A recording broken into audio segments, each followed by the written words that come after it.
السلام علیکم ورحمۃ اللہ۔ عرب اسرائیل تعلقات اور لڑائی وغیرہ کے متعلق بہت ہی اہم ویڈیو سامنے آئی ہے۔ آپ لوگ شاید ویڈیو دیکھ کر کہو کہ اس میں تو ایسا کچھ نہیں جو آپ نے کہا، لیکن اس کا آپ سے میں ذکر کرتا ہوں۔ آپ ویڈیو دیکھیں کہ عرب یہودی کس طرح سے تعلقات قائم کر رہے ہیں۔ ادھر اسرائیل فلسطین پر بموں کی برسات کر رہا ہے، ادھر یہاں پر سعودی عرب کے بدو اپنی لڑکیوں کا یہودی لڑکوں سے نکاح کروا رہے ہیں۔ اس طرح کے ٹائٹلز کے ساتھ ملتے جلتے الفاظ سوشل میڈیا پر دیکھے گئے ہیں۔ اس ویڈیو کے ساتھ لکھے جانے والے کیپشنز اور کمنٹس کے بارے میں نے بہت کم آپ کو بتایا ہے۔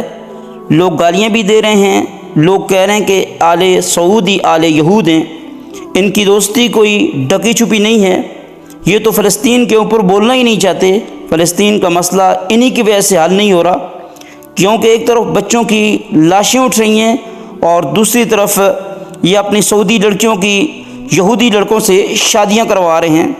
اب اس میں لوگ بہت آگے بھی نکل گئے ہیں، جبکہ حقیقت کچھ اور ہے۔ حقیقت یہ ہے کہ جو ویڈیو آپ نے دیکھی، اس کے اندر یہودیوں کی شادی ہو رہی ہے، اس کے اندر کوئی مسلمان نہیں، البتہ شرکت کرنے والے مسلمان ہیں، اور یہ شادی ابوظہبی کے اندر ہوئی ہے۔ ابوظہبی UAE اسرائیل کو تسلیم کر چکا ہے۔ وہاں بھی یہودیوں کی ایک شادی تھی، جہاں انہوں نے بڑے بڑے تاجروں، بزنس مین اور رائل فیملی کے لوگوں کو انوائٹ کیا ہوا تھا، جو کہ اس شادی کے اندر موجود تھے۔ یہ اس کی ڈیٹیل ہے، مگر سوشل میڈیا پہ چل رہا ہے کہ ریاض میں، سعودی عرب میں یہ کچھ ہو رہا ہے۔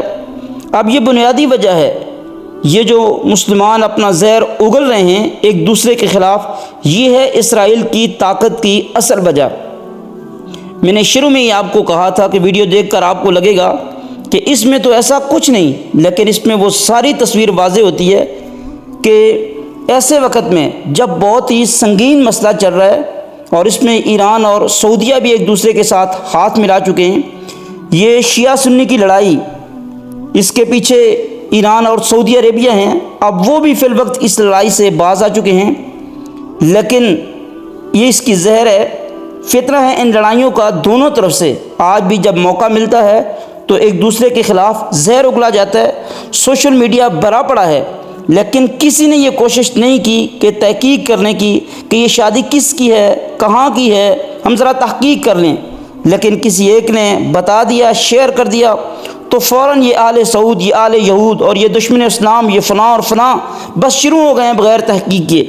ایسا کوئی معاملہ ایران کے متعلق اگر آ جائے تو فوراً ان کو بھی سب و شتم کرنا شروع کر دیا جاتا ہے۔ بات یہ ہے کہ اسرائیل یا اسلام مخالف قوتیں کبھی بھی اتنی طاقتور نہیں تھی کہ وہ مسلمان کو زیر کر سکیں۔ ہاں، مسلمانوں کی آپس کی لڑائیاں تھیں جنہوں نے ان کو طاقتور بنا دیا تھا کہ انہوں نے مسلمانوں کو پچھاڑ دیا۔ یہ جو الزام سعودی عرب پہ لگایا جا رہا ہے، یقین کریں اگر ابھی سعودی عرب فلسطین کی بیک سے ہٹ جائے تو اسرائیل اور زیادہ شیر ہو جائے۔ سعودی عربیہ جتنے سخت بیان اس وقت دے رہا ہے، اور ابھی بھی ان کے منسٹر نے بیان دیا ہے کہ اسی طرح سے غزہ کا محاصرہ اگر جاری رہا تو عرب مسلمانوں اور اسرائیل کی دوبارہ جنگ ہو سکتی ہے۔ یہ ٹی وی پر بیان چل رہا ہے۔ اس سے پہلے اسرائیل کو قاتل کہا، قابض کہا، ناجائز ریاست کہا، یہ سب کچھ سعودی عرب کے اعلیٰ عہدیداران کہہ رہے ہیں۔ تو اتنا کچھ کہنے کے باوجود بھی لوگ کہتے ہیں کہ بیانوں سے کیا ہوتا ہے؟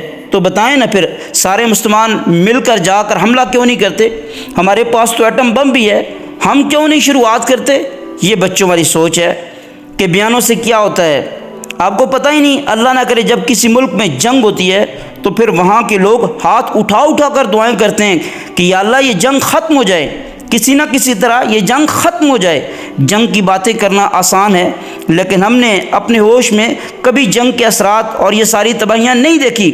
ہم اگر جنگ عظیم دوئم کو دوران ہوتے، ہم وہ تباہیاں دیکھتے تو آج ہم اس جنگ سے پناہ مانگ رہے ہوتے۔